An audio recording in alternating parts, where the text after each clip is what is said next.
ದಾವಣಗೆರೆ ಉಪಚುನಾವಣೆಯ ಮತದಾನ ಬೆಳಗ್ಗೆಯಿಂದಲೂ ಕೂಡ ಪ್ರಾರಂಭವಾಗಿದೆ. ಇಲ್ಲಿಯವರೆಗೂ ಸುಮಾರು 22% ಮತದಾನ ಆಗಿರುವಂತದ್ದು. ಅಂದ್ರೆ ಒಟ್ಟು ಮತದಾರರ ಪೈಕಿ ಇದೀಗ 50,000ದಷ್ಟು ಮತ ಚಲಾವಣೆ ಆಗಿದೆ.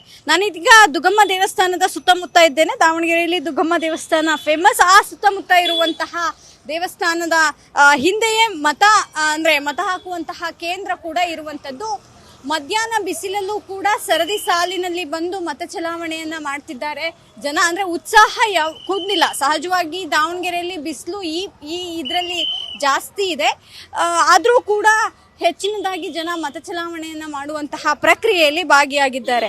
ಬೇರೆ ಬೇರೆ ಬೆಂಗಳೂರು ಸೇರಿದಂತೆ ಬೇರೆ ಬೇರೆ ದೊಡ್ಡ ದೊಡ್ಡ ನಗರಗಳಲ್ಲಿ ಮಧ್ಯಾಹ್ನ ಆಯ್ತಂದ್ರೆ ಸಾಕು ಜನ ಮನೆಯಿಂದ ಆಚೆ ಬರುವಂತಹದ್ದು ಕಡಿಮೆ ಆಗುತ್ತೆ. ಆದ್ರೆ ದಾವಣಗೆರೆಯಲ್ಲಿ ಅಂತ ಪರಿಸ್ಥಿತಿ ಇಲ್ಲ. ಉಪಚುನಾವಣೆ ಆದ್ರೂ ಕೂಡ ದಾವಣಗೆರೆಯಲ್ಲಿ ಜನ ಮತವನ್ನ ಬಂದು ತಮ್ಮ ಕರ್ತವ್ಯವನ್ನ ಮೆರಿತಾ ಇರುವಂತಹದ್ದು, ತಮ್ಮ ಹಕ್ಕನ್ನ ಚಲಾವಣೆ ಮಾಡ್ತಾ ಇರುವಂತಹದ್ದು. ಇಲ್ಲಿವರೆಗೆ ನಾನು ಹೇಳಿದಂತೆ 22%ನಷ್ಟು ಈ ಒಂದು ಮತ ಚಲಾವಣೆ ಆಗಿದೆ. ಅಂದ್ರೆ ಸುಮಾರು 11 ಗಂಟೆ ಸುಮಾರಿನ ಆ ಒಂದು ಶೇಕಡಾವಾರು ಮತ ಡಿವೈಡೇಷನ್ ಆಗಿರುವಂತಹದ್ದು ಇದೆ. ಇದರ ಸುತ್ತಮುತ್ತ 2-3 ಮತ ಎಣಿಕೆ ಕೇಂದ್ರಗಳು ಕೂಡ ಇದೆ. ಆ ಮತ ಎಣಿಕೆ ಕೇಂದ್ರಗಳು ಮತಗಟ್ಟೆಗಳು ಕೂಡ ಇರುವಂತದ್ದು. ಆ ಮತಗಟ್ಟೆಗಳಲ್ಲಿ ಜನ ಮತ ಹಾಕೋದಿಕ್ಕೂ ಕೂಡ ಹುಮ್ಮಸ್ಸಿನಿಂದ ಬರ್ತಿದ್ದಾರೆ. ಸಹಜವಾಗಿ ಎರಡೂ ಅಭ್ಯರ್ಥಿಗಳಿಗೂ ಕೂಡ ಟಫ್ ಫೈಟ್ ಇದೆ ಅನ್ನುವಂತಹದ್ದು ಸದ್ಯಕ್ಕಿರುವಂತಹ ಮಾಹಿತಿ. ಆದ್ರೆ ಆ ಟಫ್ ಫೈಟ್ ಅಲ್ಲೂ ಕೂಡ ಆಯಾಯ ಮತ ಹಾಕುವಂತಹ ಜನರು ಯಾರು ಅಭ್ಯರ್ಥಿ ಬೇಕು ಅನ್ನುವಂತಹ ನಿಟ್ಟಿನಲ್ಲೂ ಕೂಡ ಮತ ಚಲಾವಣೆಯನ್ನ ಮಾಡ್ತಿದ್ದಾರೆ.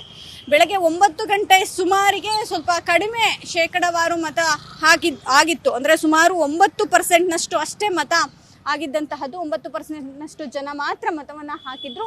ಜೊತೆಗೆ ಅದನ್ನು ಹೊರತುಪಡಿಸಿದಂತೆ 11 ಗಂಟೆ ಸುಮಾರಿಗೆ ಆ ಮತದ ಪರ್ಸೆಂಟೇಜ್ ಏರಿಕೆ ಆಗಿದೆ.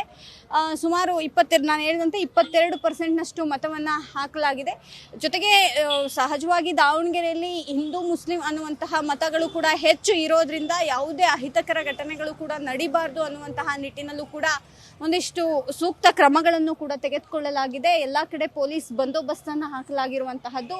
ಸ್ಪೆಷಲಿ ಈ ಭಾಗದಲ್ಲಿ 2 ಸಮುದಾಯದ ಮತಗಳು ಕೂಡ ಇರೋದ್ರಿಂದ ಒಂದಿಷ್ಟು ಹೆಚ್ಚಿನ ಬಂದೋಬಸ್ತನ್ನು ಕೂಡ ಹಾಕಲಾಗಿದೆ.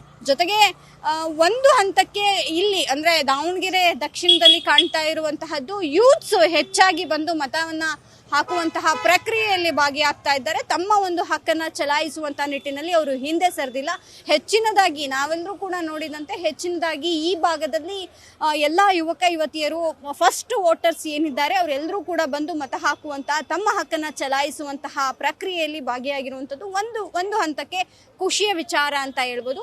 ಹಾಗಾಗಿ ಮಧ್ಯಾಹ್ನದ ವೇಳೆಗೆ ಕೇವಲ 22%ನಷ್ಟು ಆಗಿದೆ. ಅಂದ್ರೆ 50,000ದಷ್ಟು ಮತ ಚಲಾವಣೆ ಆಗಿದೆ ಅನ್ನುವಂತಹದ್ದು ಇದೀಗ ಎಲೆಕ್ಷನ್ ಕಮಿಷನ್ ಅಧಿಕೃತ ಮಾಹಿತಿಯನ್ನು ಕೂಡ ನೀಡಿರುವಂತದ್ದು. ಇನ್ನು ಕಾದ್ ನೋಡ್ಬೇಕಾಗುತ್ತೆ ಮಧ್ಯಾಹ್ನದ ವೇಳೆಗೆ ಇನ್ನೆಷ್ಟು ಪರ್ಸೆಂಟೇಜ್ ಜಾಸ್ತಿ ಆಗುತ್ತೆ ಅನ್ನುವಂತ ನಿಟ್ಟಿನಲ್ಲಿ. ಕ್ಯಾಮ್ರಾಮನ್ ಶಿವಮೂರ್ತಿ ಜೊತೆ ದೀಪಾ ಕುಕ್ಕುವಾಡ, ಅಶ್ವವೇಗ ನ್ಯೂಸ್, ದಾವಣಗೆರೆ.